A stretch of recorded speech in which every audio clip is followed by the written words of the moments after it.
My name is SHAMIRUL RODHI bin SHAMSUDDIN, and today I'll be presenting to you my instrumentation project.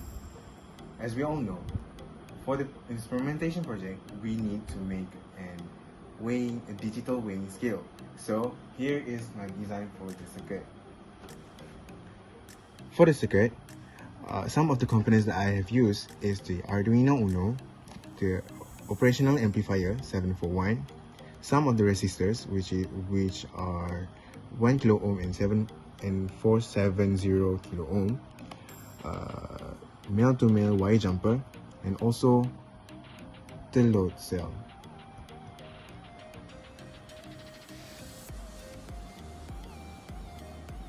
So now I'll be showing to you the weighing scale before the calibration. As we can see, without putting any load on the mounting plate, the value that has been displayed is around 526. So now I'll be trying to put a 0.5 kilogram dumbbell and see what is the value shown on the display. As we can see, the value that has been shown is around 531. So I'll be putting this 0.5 kilogram dumbbell for 3 times to make sure that the value that I've got is around that number that I just mentioned before.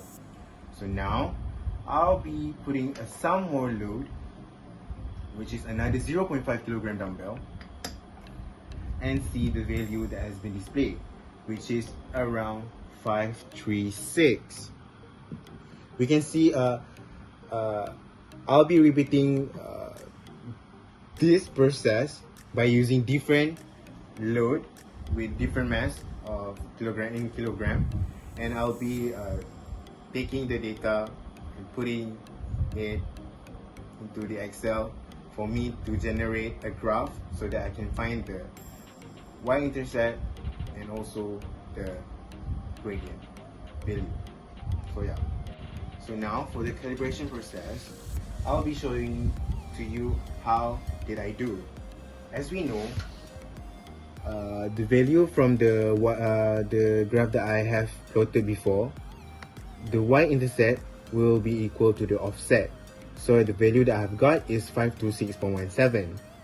And then for the sensitivity, the value can be got from the graph, which is the gradient of the graph. And the value that I've got is 9.6667. And therefore, now I'll be running this program and see how the weighing scale will be displaying the real weight of the item that I'll be putting on the load cell. So now, without any load on the mounting plate, the value that has been shown is around 0.09 kilogram. So now I'll be putting this 0.5 kilogram dumbbell and see what will be the value that will be shown on the display. And the value that has been showing is around 0.5 to 0.6, which is quite close to the real weight of the 0.5 kilogram dumbbell. Now, for another example of testing the load, I'll be putting another kilogram of load, which is around 1.5 kilogram supposedly, and the value that has been shown on the display is around 1.53 kilogram. Now we'll be testing with another load, which is 1.25 kilogram, and the value shown is around 1.33 kilogram. Now let's try with the maximum load, which is 2.5 plus with another 2.5 kilogram of dumbbell, and the value that is shown on the display is around 5.15 kilogram. So yeah,